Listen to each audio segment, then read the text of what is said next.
বেশ কয়েক বছর ধরে আলিগড় মুসলিম বিশ্ববিদ্যালয় নিয়ে জল্পনা চলছিল। শেষমেশ নিজেদের অবস্থান এবারে সরকারিভাবে জানিয়ে দিল কেন্দ্র।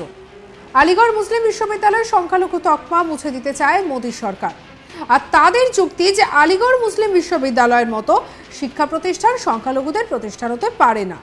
মোদী সরকার প্রথম থেকে আলিগড় এবং দিল্লির জামিয়া মিলিয়া বিশ্ববিদ্যালয়কে সংখ্যালঘু শিক্ষা প্রতিষ্ঠান তকমা দেওয়ার বিরুদ্ধে। আর এই নিয়েই রাজনৈতিক বিরোধিতার মুখে পড়লেও মোদী সরকারের যুক্তি হলো এই তকমা অসাংবিধানিক। সংসদের আইনের মাধ্যমে যে বিশ্ববিদ্যালয় তৈরি হয়েছে পরে তাকে ধর্মের ভিত্তিতে বিশেষ তকমা দেওয়া দেশের ধর্মনিরপেক্ষ নীতির বিরুদ্ধে। তাছাড়া সংখ্যালঘু শিক্ষা প্রতিষ্ঠানে অর্ধেক আসন সংখ্যালঘুদের জন্য সুরক্ষিত থাকার কারণে তপশিলি জাতি উপজাতি অন্যান্য অনগ্রসর শ্রেণীর পড়ুয়াদের বঞ্চিত করা হচ্ছে, কারণ সেখানে জাতপাতের ভিত্তিতে সংরক্ষণ থাকে না। কেন্দ্রের আইনজীবী তথা সলিসিটর জেনারেল তুষার মেহতা বলেন, 1875 সালে প্রতিষ্ঠিত এই বিশ্ববিদ্যালয় প্রাক স্বাধীনতা যুগেও জাতীয় স্তরের গুরুত্বপূর্ণ শিক্ষা প্রতিষ্ঠান ছিল, তাই তাকে কেবলমাত্র সংখ্যালঘুদের জন্য বলা যেতে পারে না। অন্যদিকে আইএসআইএস যোগের অভিযোগ উঠেছে আলিগড় মুসলিম বিশ্ববিদ্যালয়, আর তাতেই গ্রেপ্তার হন আলিগড় মুসলিম বিশ্ববিদ্যালয়ের দুজন পড়ুয়া।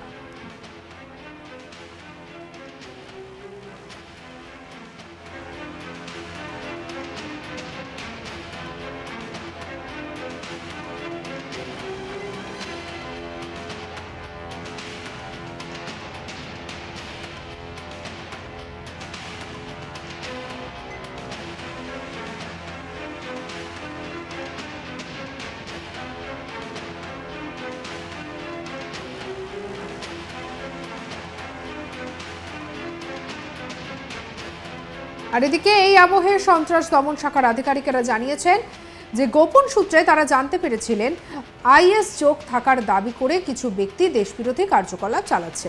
পরে সেই তথ্যের সত্যতা যাচাই করে তদন্তেও নামা হয়। ভারতীয় দণ্ডবিধির বিভিন্ন ধারায় এফআইআর রুজু করাও হয়েছে।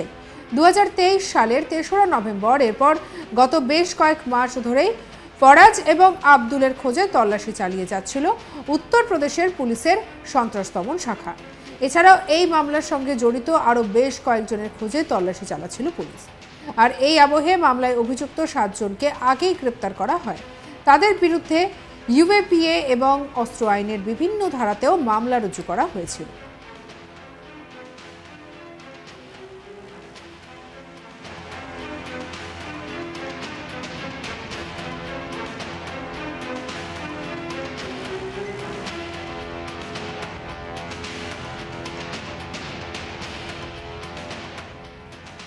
সব মিলিয়ে যখন বেশ কয়েক বছর ধরেই আলিগড় মুসলিম বিশ্ববিদ্যালয় নিয়ে জল্পনা চলছে, তখন শেষমেশ নিজেদের অবস্থান একেবারে সরকারিভাবে জানিয়ে দিল কেন্দ্র।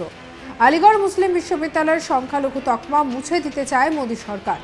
তাদের যুক্তি, আলিগড় মুসলিম বিশ্ববিদ্যালয়ের মতো শিক্ষা প্রতিষ্ঠান সংখ্যালঘুদের প্রতিষ্ঠান কখনোই হতে পারে না। মোদী সরকার প্রথম থেকে আলিগড় এবং দিল্লির জামিয়া মিলিয়া বিশ্ববিদ্যালয়কে সংখ্যালঘু শিক্ষা প্রতিষ্ঠানে তকমা দেওয়ার বিরুদ্ধে ছিল। আর এই নিয়ে রাজনৈতিক বিরোধিতার মুখে পড়লেও মোদী সরকারের যুক্তি ছিল যে এই তকমা অসাংবিধানিক। সংসদের আইনের মাধ্যমে যে বিশ্ববিদ্যালয় তৈরি হয়েছে পরে তাকে ধর্মের ভিত্তিতে বিশেষ তকমা দেওয়া দেশের ধর্মনিরপেক্ষ নীতির বিরুদ্ধাচারণ করা। তাছাড়া সংখ্যালঘু শিক্ষা প্রতিষ্ঠানে অর্ধেক আসন সংখ্যালঘুদের জন্য সুরক্ষিত থাকায় তপশিলি জাতি উপজাতি অন্যান্য অনগ্রসর শ্রেণীর পড়ুয়াদের বঞ্চিত করা হচ্ছে, কারণ সেখানে জাতপাতের ভিত্তিতে সংরক্ষণ থাকে না। কেন্দ্রের আইনজীবী তথা সলিসিটর জেনারেল তুষার মেহতা বলেন, 1875 সালে প্রতিষ্ঠিত এই বিশ্ববিদ্যালয় প্রাক স্বাধীনতার যুগেও জাতীয় স্তরের গুরুত্বপূর্ণ শিক্ষা প্রতিষ্ঠান ছিল, তাই তাকে কেবলমাত্র সংখ্যালঘুদের জন্য বলা যেতে পারে না।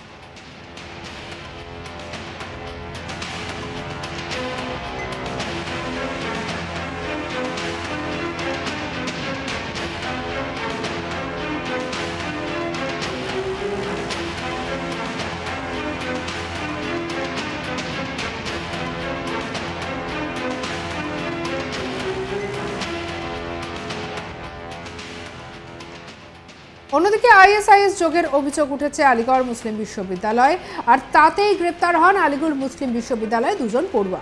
আর এই আবহে সন্ত্রাস দমন শাখার আধিকারিকরা জানিয়েছেন যে গোপন সূত্রে তারা জানতে পেরেছিলেন আইএস যোগ থাকার দাবি করে কিছু ব্যক্তি দেশবিরোধী কার্যকলাপ চালাচ্ছে। পরে সেই তথ্যের সত্যতা যাচাই করে তদন্তে নামেন তদন্তকারী সংস্থা। সঙ্গে রাখুন আজ তাক বাংলাকে। আপনার মতামত জানাতে পারেন কমেন্ট সেকশনে। অন্যান্য খবরের জন্য লাইক করুন, শেয়ার করুন, সাবস্ক্রাইব করুন আজ তাক বাংলার ইউটিউব চ্যানেল এবং হোয়াটসঅ্যাপেও ফলো করতে ভুলবেন না।